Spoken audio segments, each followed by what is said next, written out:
6. Khalti Nasrin's house is a white colonial with green shutters.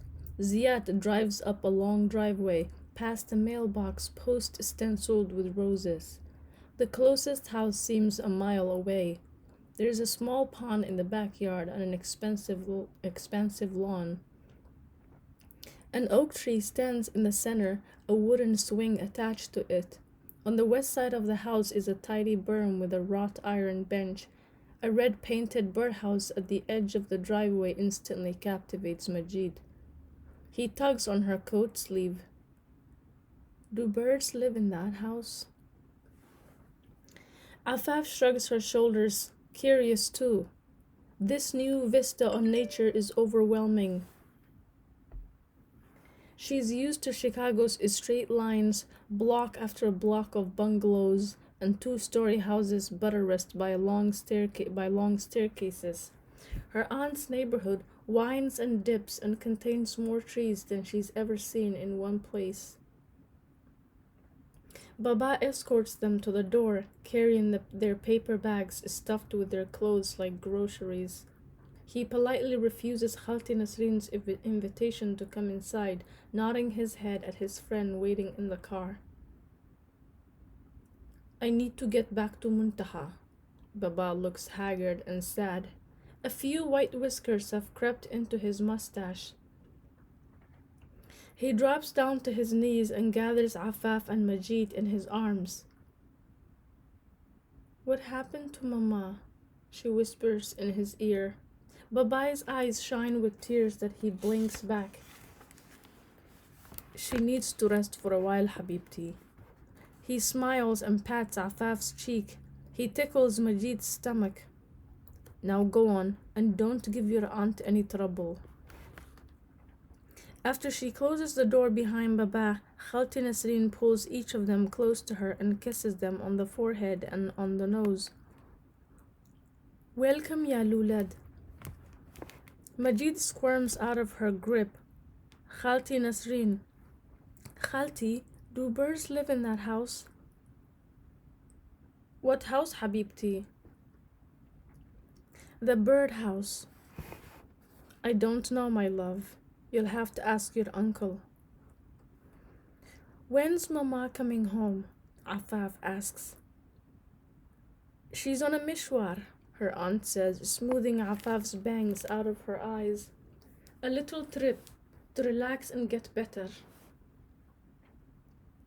But her suitcase is still at home, Afaf says. She won't need much on this trip, Habibti. It's a short one.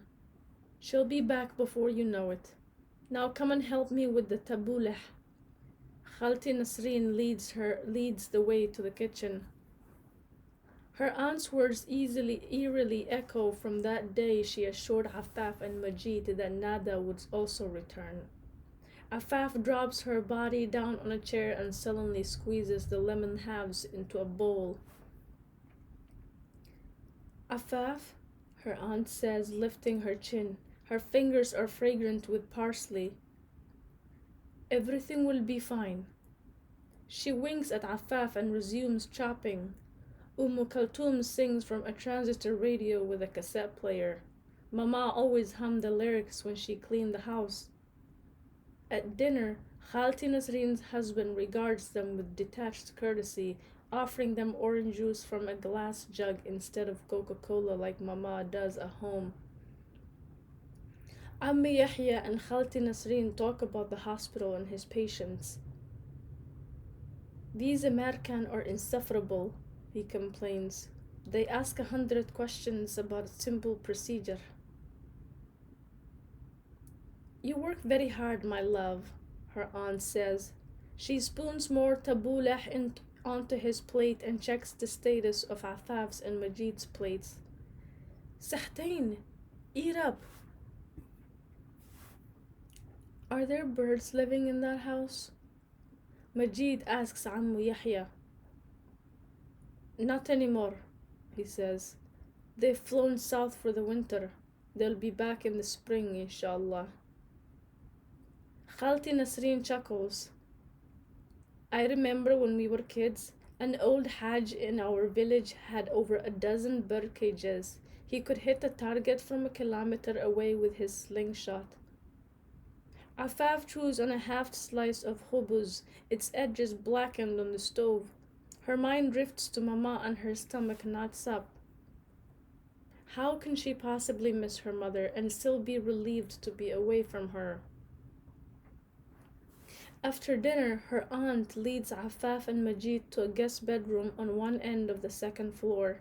There is a bay window with a built-in cushioned bench that overlooks the driveway. Majid immediately goes to it to observe the birdhouse, kneeling with his forehead pressed against the glass. It's too dark to see, he says over his shoulder to Afaf. She sits on a small, tidy bed in the center of the room. It's covered with floral duvet of the same pattern as the curtains. I'll bring you an extra pillow, my darlings, Khalti Nasreen says. Under the blanket, Afaf holds Majid's hand, the only thing familiar to her in this place. She's never slept anywhere besides her apartment. Mama's words echo in the dark. Aib, a girl should never sleep outside her father's home. Here in her aunt's house, Nada's absence looms in a strange way like the ceiling fan hanging over Afaf in a room neither of them had occupied together. She stares at the ceiling fan. Where has Nada been sleeping all this time? She's still alive in Afaf's consciousness, living somewhere close to her family, yet in a place none of them has been. She closes her eyes and runs down all the houses and apartment buildings on Fairfield, the ones on her way to Nightingale Elementary School. Then she scans the stores on the main street she knows, Groceryland, Soap and Suds, and ones she hasn't been inside before. Has Nada been in any of them? Could she be in one of them right now? It's too alien a thought. Nada being dead. She hasn't known anyone close to her who's died. Her friend Samira missed school for a week to travel to Detroit when her grandfather died. That's what old people did. Outside, it is still, no car horns, no people laughing in an alley. The floor creaks as her aunt and uncle close their bedroom door at the other end of the hallway. Afaf hears a strange hoot. Could it be an owl? It's a sound she believes Nada too might have never heard before.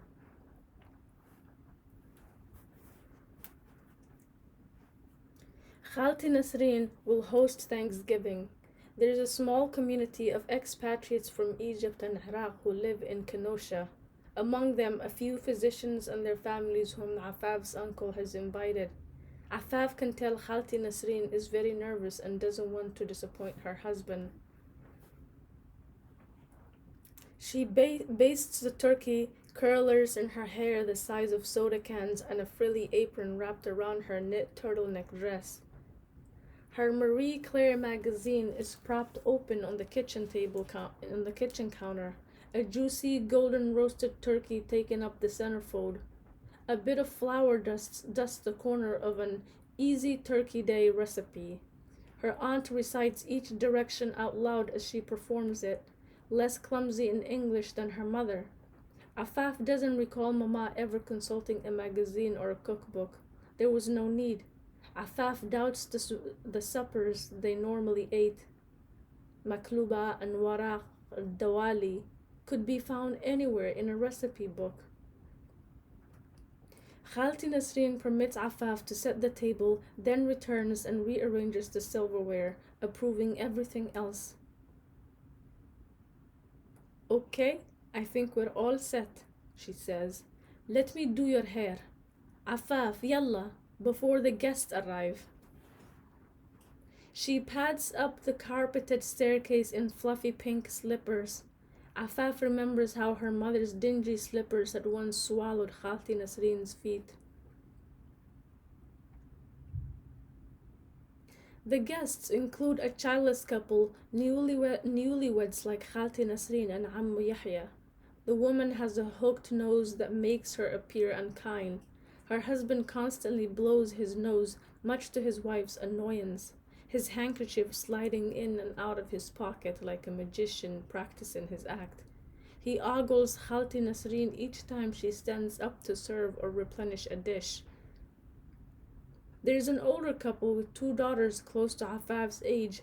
She attempts a polite smile at them, but they only snicker and whisper in each other's ears. Afaf tugs uncomfortably at the French braid Khalti Nasreen fashioned for her, adorned with a pink ribbon at its end. The adults give Afaf and Majid pitiable looks and wear phony smiles as though everything is okay. An ache churns in her stomach. Majid is oblivious, amazed by the impressive spread Khalti Nasreen has laid out. Though the turkey looks rather pathetic, its skin is still pale, not at all golden like the magazine photograph. There are platters of Middle Eastern dishes to steer attention away from her aunt's failed assimilation. Mahshi kusa, simmered in yogurt sauce, oozy rice with spicy ground beef, carrots and peas, chicken, muskhan with tangy sumac. Yet it is the lamb roast that wins everyone's approval. The charred fat still sizzles in the foil-lined pan. Khalti Nasreen beams with pride. The children sit at a small folding table with stiff metal chairs. One of the girls keeps kicking Afaf's shin and apologizes insincerely.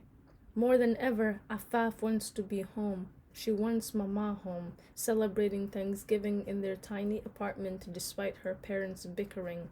Mama always prepared chicken stuffing and candied yams, and her turkey was perfectly roasted. And a pan of her mother's delicious waraq dawali was set out among the other dishes. Baba sang and played his oud after they could eat no more. It was the only time of year they all gathered around the table, Baba, Mama, Nada, Majid, and Afaf, to eat at precisely the same time. It was the closest she'd ever felt like American. Afaf wonders if Mama is having turkey and gravy wherever she is. Does she even know it's Thanksgiving? Does she miss them? And Afaf wonders again about Nada. She fights hard to keep Nada's face sharp and clear in her mind, though it fades when Afaf's away from home, where school portraits of Nada hang in the hallway, along with hers and Majid's outside their bedroom. At her aunt's house, Nada's face blurs in her mind like it's out of focus. In their apartment at last year's Thanksgiving, she and Nada broke the wishbone, her sister triumphing like she did every year. At Khalti Nasreen's table, no one goes for the wishbone from an inedible turkey. Afaf carries her half-eaten dinner to the kitchen and spends a long time in a bathroom on the second floor. She sniffs a potpourri bowl on the porcelain sink, runs her fingers over scented soap shaped like flowers.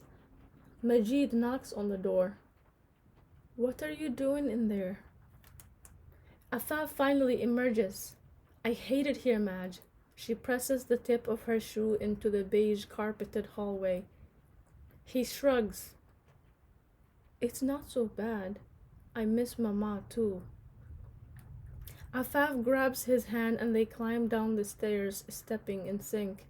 In the main salon, Afaf sees Ammu Yahya pouring a honey-colored liquid into sparkling glasses for the men. They light cigars and lean back into leather chairs. The women help Khalti Nasreen clear the table and prepare a pot of qahwa, the tiny demi-tasse cups already arranged on a silver tray. "Afaf, why don't you take the kids into the sitting room?" Khalti Nasreen says.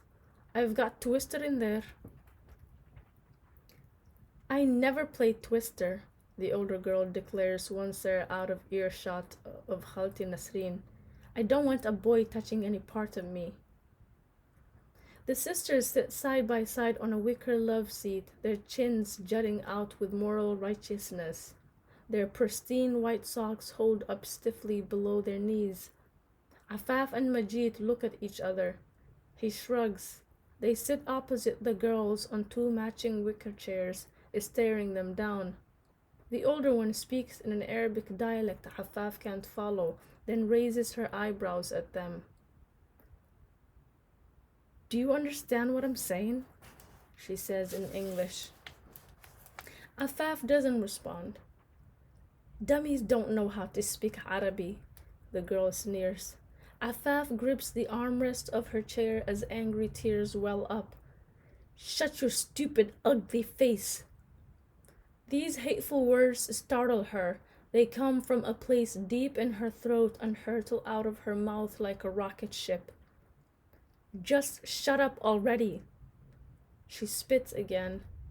This surprises the girl, too, because she tugs at the arm of her sister, who looks dumbstruck, and they leave the room, one closely following the other. Majid grins at Afaf, impressed. He hops off the sofa and walks to the record player.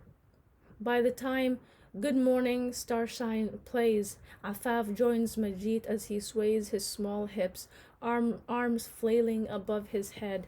She moves from side to side, soft clapping. Khalti Nasreen pokes her head in. She looks like she's about to say something, but only smiles before leaving them alone. Good morning, Starshine. The earth says hello. They listen to the entire album until they no longer hear the words.